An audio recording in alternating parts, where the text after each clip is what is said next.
This is London calling in the overseas service of the BBC. And now we continue the news summary.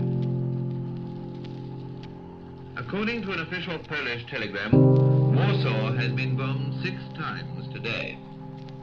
The telegram adds that fighting of a most serious nature continues on the whole length of the front. An official German communique issued at midday claims that German troops advanced at all points early this morning. It was claimed that the Yalunka Pass, which is 40 miles south of Krakow, was forced and aeroplanes destroyed on Polish aerodromes. The Warsaw radio station claimed at midday that about 100 German tanks had been put out of action near Walloon, 50 miles southwest of Lodz, and that 34 German aeroplanes have been brought down. Another report received via Paris speaks of 16 German tanks being disabled and 500 prisoners taken. Herr Hitler today replied to President Roosevelt's appeal about the bombing of civilians and said he had already given his aircraft orders to bomb only military objectives. The German news agency has protested against allegations that the Germans have been using gas and incendiary bombs. Martial law has been proclaimed in Poland, and evacuation measures are being taken in Warsaw. The Slovak minister in Warsaw has protested against the invasion of Slovakia by Germany, according to the official Polish news agency, and its use as a war base against Poland. Here in London, Mr. Chamberlain called a meeting of the cabinet at number 10 Downing Street, and the Polish ambassador was present. It is reported that the British cabinet has already been widened and that 4 new ministers will be appointed.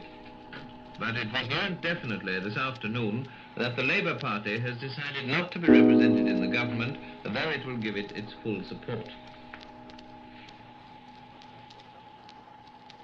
The House of Commons today gave a second reading to 2 bills.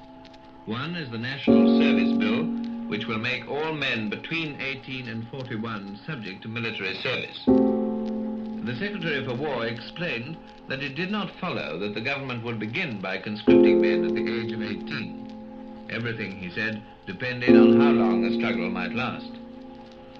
The other bill provides for grants to be paid in respect of injury or death caused among civilians by air raids or other war operations.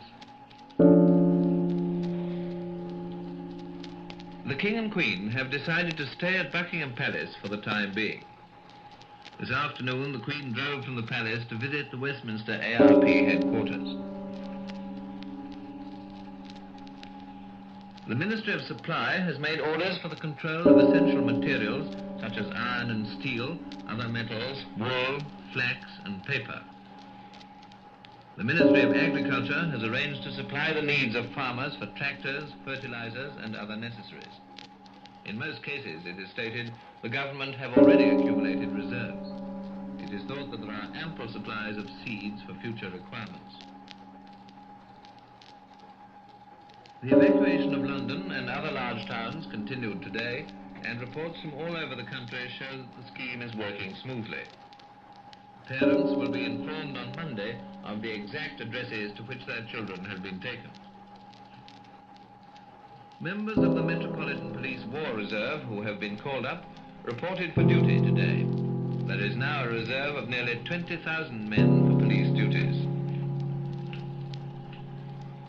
The Portuguese government announced today that Portugal meant to remain neutral. An official manifesto declared that grave consequences might be expected from the war among the peoples of the whole world. Happily, it continues, our obligations in alliance with England, which we wish to confirm on this grave occasion, do not impose on us the necessity of abandoning our position of neutrality. The Hungarian government is withholding any declaration of neutrality, as it does not recognize that the state of war exists. The Egyptian government is imposing a telephonic, telegraphic, postal and internal censorship. Here is today's news from the Empire.